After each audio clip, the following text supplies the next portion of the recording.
Bonjour et bienvenue à ce nouvel épisode de Perspective, la voie juridique de la communauté d'affaires propulsée par Fasken. Mon nom est Valérie Garraud-Dalpé, je suis associée au sein de la section de droit du travail et de l'emploi et au cours des prochains épisodes, vous aurez l'occasion d'entendre nos avocats vous parler de sujets qui reviennent fréquemment parmi les questions posées par nos clients et qui méritent d'être démystifiés. Aujourd'hui, je reçois ma collègue Florence Lonval, qui est avocate depuis 2021. La pratique de Florence couvre tous les aspects de la relation d'emploi, incluant le droit de la personne. Et aujourd'hui, elle a choisi de nous parler des formes subtiles de discrimination. Donc d'abord, pour commencer, Florence, pourquoi est-ce que tu as choisi de nous parler de ce sujet aujourd'hui?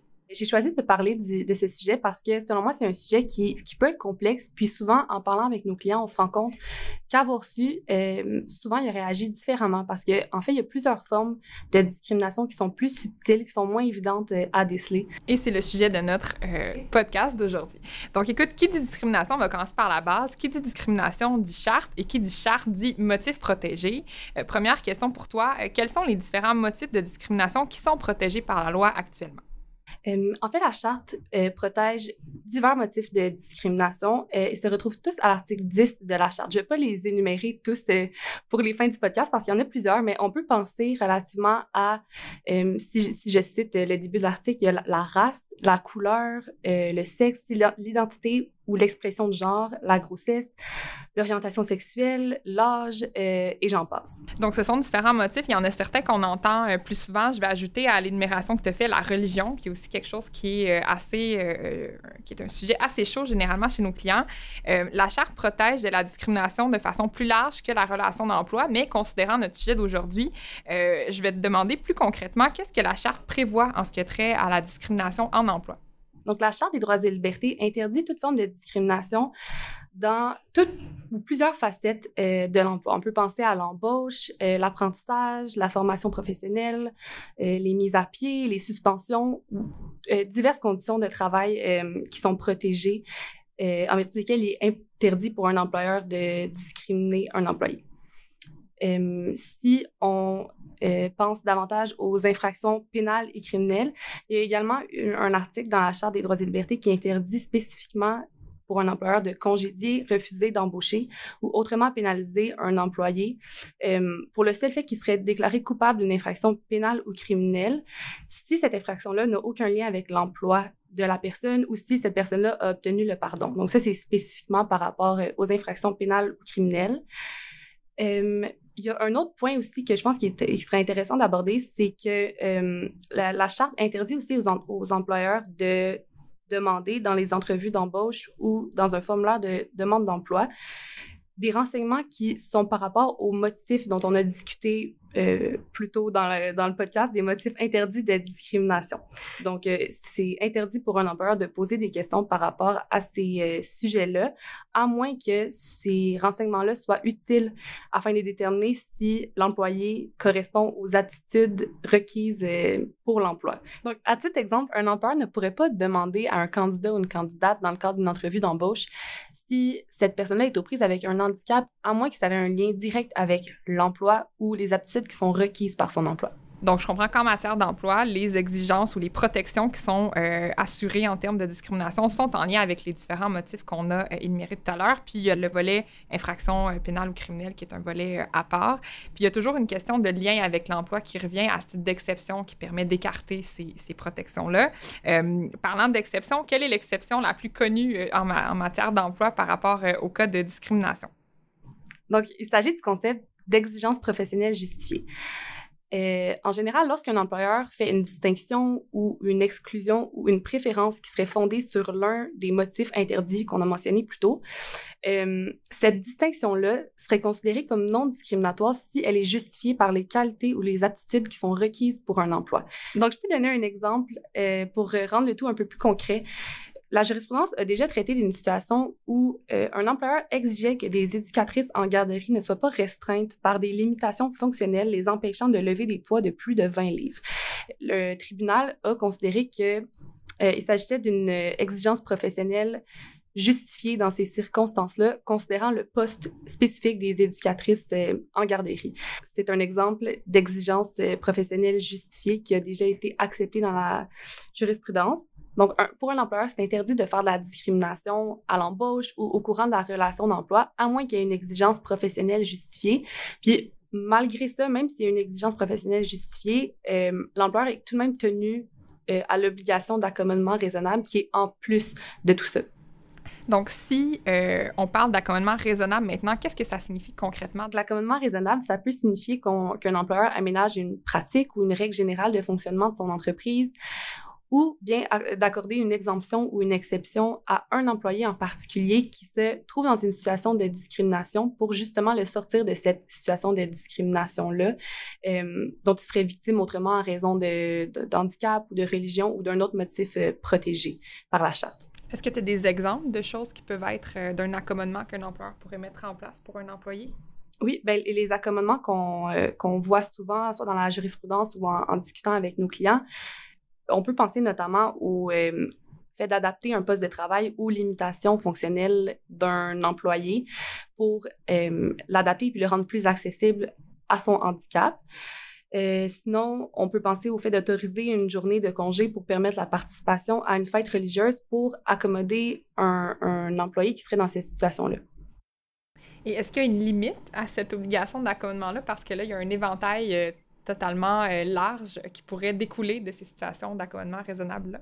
Oui, il y a une exception qui est en fait la contrainte excessive. Donc, l'employeur est tenu d'accommoder l'employé jusqu'à la contrainte excessive. Cette contrainte est notamment considérée comme excessive dans les cas où l'accommodement qui est recherché par l'employé crée soit un coût exorbitant qui serait difficile à assumer pour l'employeur ou une entrave au bon fonctionnement de l'organisation ou encore une atteinte à la sécurité ou aux droits des autres employés de l'entreprise, par exemple. Puis j'ajouterais à ça qu'il faut faire une nuance importante entre une atteinte à la sécurité des employés puis un petit soupçon de jalousie de certains de voir quelqu'un avec un accommodement particulier à son poste qui, ça, n'est pas considéré comme une contrainte excessive, actuellement du moins en jurisprudence. Dis-moi, dans le cas justement d'accommodement, si l'employé estime qu'il a été victime de discrimination puis que l'employeur n'a pas rencontré son obligation d'accommodement, quels sont les recours qui seraient ouverts à cet employé-là? Donc, il y a plusieurs recours qui sont accessibles aux employés. Le principal recours, ce serait de porter plainte à la Commission des droits de la personne et des droits de la jeunesse, qui est l'organisme spécialisé en ce qui a trait à la défense des droits de la personne. Suite à cette plainte-là, la commission fait enquête sur les faits qui ont été allégués dans la plainte. Si elle détermine que la preuve est suffisante pour appuyer la plainte, elle peut proposer différentes mesures de redressement à l'employeur.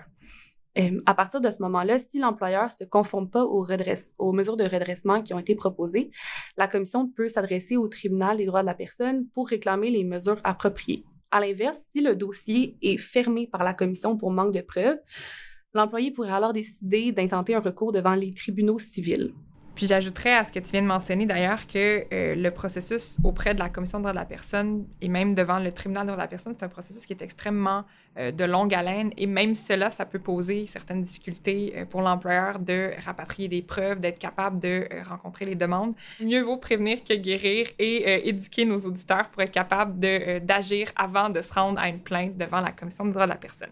Maintenant, est-ce que tu as, Florence, des exemples concrets de situations à éviter où il pourrait y avoir présence d'une forme de discrimination subtile dans un milieu de travail?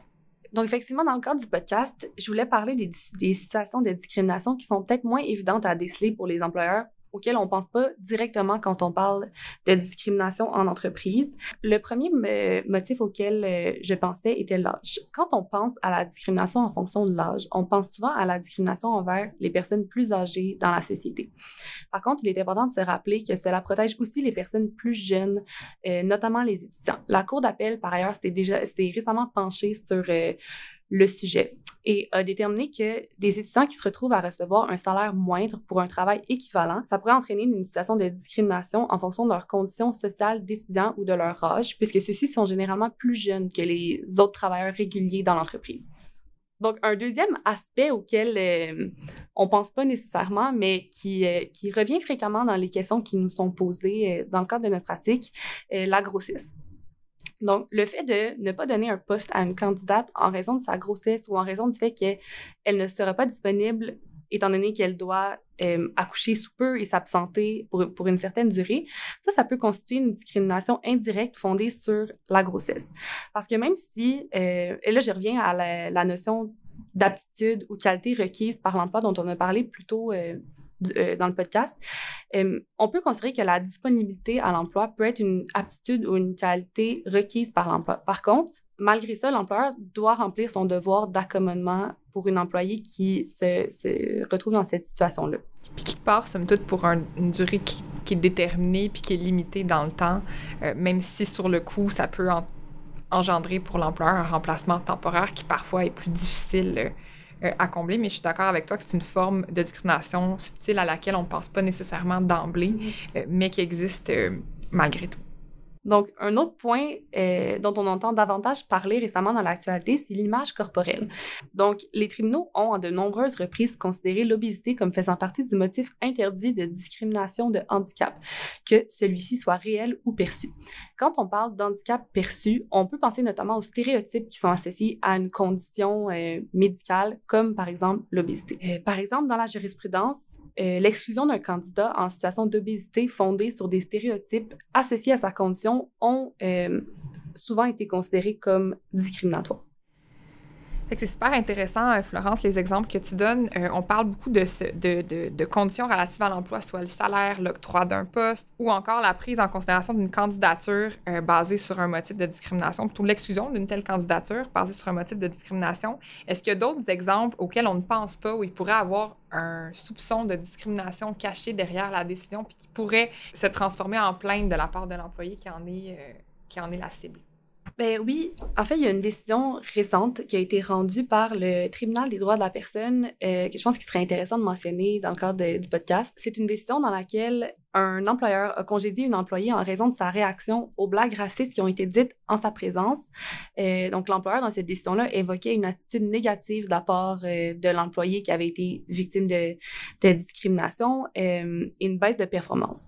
Le tribunal a conclu que les agissements de l'employeur constituaient de la discrimination et a mentionné dans ses motifs qu'un employeur ne peut pas exiger d'une employée blessée par un comportement raciste au travail ou à l'occasion du travail qu'elle agisse comme si elle n'en souffrait pas. Donc, bien que l'employeur puisse exiger que l'employé exécute son travail de manière professionnelle, il doit tout de même l'accommoder pour lui laisser un temps raisonnable pour se remettre de l'événement dont elle a été victime. C'est super intéressant parce que je comprends que dans ce cas-ci, l'employé était la cible d'une blague raciste, a réagi et c'est l'employé qui avait été pénalisé pour sa réaction disproportionnée ou en tout cas selon l'appréciation de l'employeur disproportionnée. Puis le tribunal est venu dire ça aussi, c'est du racisme, ultimement, de punir quelqu'un en raison de sa réaction par rapport à un commentaire qui, à la base, était raciste. Fait que c'est super intéressant de voir les tendances que les tribunaux prennent. Je pense que c'est important aussi d'informer nos auditeurs de ces tendances-là pour éviter de se retrouver à être le prochain cas de jurisprudence dont on parlerait dans quelques années.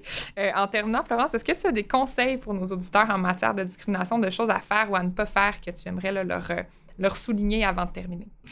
Bien, c'est ça, justement, je pense que c'est important pour les employeurs de garder en tête les obligations et les règles qui s'appliquent à eux en matière de discrimination, notamment puisqu'il a été établi à de nombreuses reprises dans la jurisprudence qu'il n'est pas nécessaire de prouver l'intention de discriminer ou de porter préjudice pour démontrer l'existence de discrimination.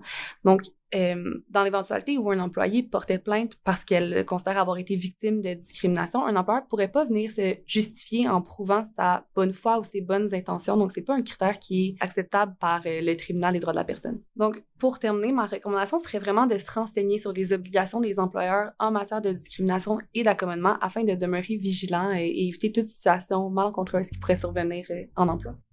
Merci beaucoup, Florence, pour tes bons conseils. Merci à nos auditeurs pour leur écoute et on vous invite évidemment à écouter nos prochains épisodes de Perspective, la voie juridique de la communauté d'affaires propulsée par Fasken.